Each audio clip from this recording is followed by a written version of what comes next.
আসসালামু আলাইকুম। কমিশনের সভায় পে স্কেল সুপারিশ দেওয়ার সম্ভাব্য সময় নির্ধারণ করা হয়েছে। গতকালকে পে কমিশনের একটা রুদ্ধদ্বার মিটিং হয়েছে, প্রায় ৫ ঘন্টা ধরে এই রুদ্ধদ্বার মিটিং হয় এবং কমিশনের সভায় পে স্কেলের সুপারিশের জমা দেওয়ার সম্ভাব্য সময় নির্ধারণ করা হয়েছে। সেই নির্ধারণটা কিভাবে করা হলো এবং কোন সময় পে স্কেলটা ঘোষণা করা হচ্ছে। তো এখানে যে জিনিসটা বলা হয়েছে, চলতি মাসের শেষে আরও ২টি পে কমিশনের সভা করবে। পে স্কেলের জন্য পে কমিশন চলতি ডিসেম্বরে আরও ২টি সভা হবে পে কমিশনের।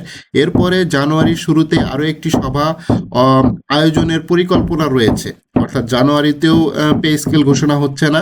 এই সভা শেষে জানুয়ারির প্রথম অথবা দ্বিতীয় সপ্তাহে পে কমিশন তাদের রিপোর্ট দেওয়ার সম্ভাবনা রয়েছে বলে নির্ধারণ করা হয়েছে। তো এইটা আসলে কালকে খবর হয় নাই, আজকে মূলত এই খবরটা এসেছে। সেটা হচ্ছে যে তারা জানুয়ারি প্রথম অথবা দ্বিতীয় সপ্তাহে কমিশনের পূর্ণাঙ্গ যে রিপোর্ট সেটা জমা দেওয়ার পরিকল্পনা রয়েছে এবং ডিসেম্বর মাসে আরও ২টি সভা করার রয়েছে, অর্থাৎ যে গতকালকে যে রুদ্ধদ্বার বৈঠক করা হয়েছিল এই ধরনের রুদ্ধদ্বার বৈঠক করা হবে আরও ২টা। সেটার পরে জানুয়ারির শুরুতে আরও একটি করা হবে। টোটাল ৩টা বৈঠক করবে তারা। এই ৩টা বৈঠক করে প্রথম অথবা দ্বিতীয় সপ্তাহে তারা রিপোর্টটা জমা দিতে যাচ্ছে। তো আমরা যেটা আশা করেছিলাম যে জানুয়ারি মাসেই পে স্কেলটা ঘোষণা হবে এবং সরকারি কর্মকর্তা কর্মচারীরা জানুয়ারি মাসেই পে স্কেলটা পাওয়ার সম্ভাবনা ছিল।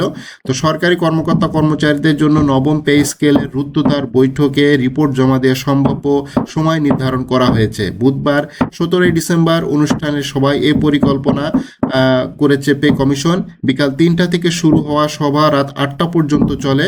সবার বেশ কিছু খসড়া সিদ্ধান্ত নেওয়া হয়েছে বলে তারা জানিয়েছেন।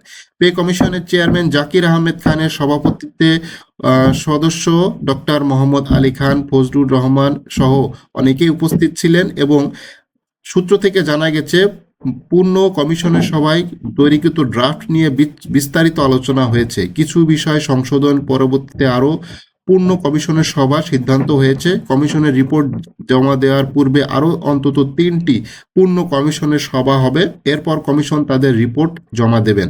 তো চলতি মাস ডিসেম্বরে আরও ২টি সভা হওয়ার সম্ভাবনা রয়েছে। এরপর জানুয়ারির শুরুতে আরও একটি সভা আয়োজন পরিকল্পনা রয়েছে। ওই সভা শেষে জানুয়ারির প্রথম অথবা দ্বিতীয় সপ্তাহে কমিশন তাদের রিপোর্ট দেওয়ার সম্ভাবনা রয়েছে। তো এখানে নাম প্রকাশ করতে চাচ্ছে না এমন একজন ব্যক্তির সাথে কথা হয়েছে ডেইলি ক্যাম্পাসের।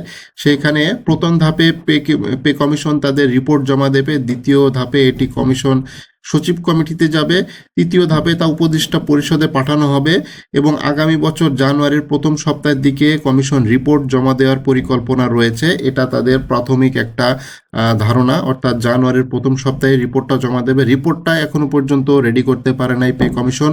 এখানে অনেক আলোচনা হচ্ছে, অনেক চুলচেরা বিশ্লেষণ হচ্ছে, মতামত নিয়ে চিন্তা ভাবনা করা হচ্ছে। কমিশনের যে সকল মতামত আছে প্লাস সচিবদের যে সকল মতামত আছে সেই জিনিসগুলো নিয়েও আসলে তারা চুলচেরা বিশ্লেষণ করতেছে এবং সরকারি চাকুরি বিধিমালা ও শৃঙ্খলা বহির্ভূত কোনো কর্মসূচি দেওয়া হলে আসলে এটা হিতে বিপরীত হবে। আপনারা জানেন যে কিছুদিন আগে সচিবালয়ে যারা এই শৃঙ্খলা বহির্ভূত কর্মকাণ্ড করেছে তাদেরকে সকলকেই প্রায় বরখাস্ত করা হয়েছে। যাদেরকে সন্ত্রাস বিরোধী আইনে মামলা দেওয়া হয়েছিল তারা এখন চাকরিচ্যুত অবস্থায় রয়েছে বর্তমানে এবং তারা জেল হাজতে রয়েছে এবং তাদের রিমান্ড এখনো চলমান।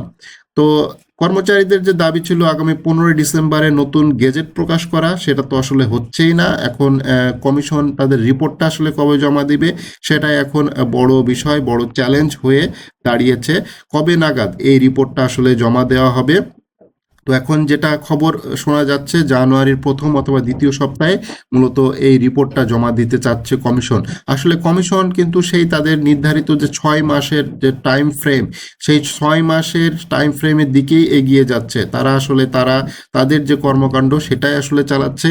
প্রধান উপদেষ্টা যদিও বলেছিল ৬ মাসের আগেই রিপোর্টটা তৈরি করতে, বাট সেই দিকে মনোযোগ না দিয়ে তারা তাদের যে কর্মকাণ্ড সেটাই চালিয়ে যাচ্ছে এবং ৬ মাসের মধ্যেই যে রিপোর্টটা তৈরি করার একটা প্ল্যান তারা করে রেখেছে এবং জানুয়ারি মাসের প্রথম অথবা শেষের দিকে যেটা হবে, অর্থাৎ পুরা জানুয়ারি মাসটাই লেগে যাবে। এখন কিভাবে এই রিপোর্টটা তৈরি হবে, এই সরকার আদৌ পে স্কেল দিতে পারবে কিনা, যেহেতু সামনে নির্বাচন চলে এসেছে, ফেব্রুয়ারির 12 তারিখে যেহেতু নির্বাচন, তার আগে রিপোর্ট তৈরি করে গেজেট প্রকাশ করা কতটা সম্ভব হবে বলে মনে হচ্ছে। এই ধরনের কোনো কার্যক্রম আসলে এভাবে বোঝা যাচ্ছে না। অনেকেই আসলে অতিষ্ঠ হয়ে যাচ্ছে পে স্কেল নিয়ে, যে পে স্কেলের অনেক দিনের আশা ছিল সবার যে একটা পে স্কেল পাওয়া যাবে, বেতন বৃদ্ধি হবে। অলরেডি এই বেতন বৃদ্ধির খবর শুনে বাজারে যে জিনিসপত্রের দাম বেড়ে গিয়েছে সেটা তো চিন্তাই করা যাচ্ছে না। যারা এই ধরনের কাজকর্ম করতেছেন তারা তো বুঝতেই পারতেছেন না আসলে কি অবস্থা দেশের বর্তমানে। তো আগামী জানুয়ারির প্রথম অথবা দ্বিতীয় সপ্তাহের দিকেই মূলত রিপোর্ট জমা দেওয়ার পরিকল্পনা রয়েছে, এবং এই পুরা ডিসেম্বর মাসই বিভিন্ন রুদ্ধদ্বার বৈঠক হবে এবং আরও কমিটি বৈঠক করবে পে কমিশন মূলত এই বৈঠকগুলো করে জানুয়ারি প্রথম অথবা দ্বিতীয় দিকেই পরিকল্পনা করেছে রিপোর্টটা দেওয়ার জন্য।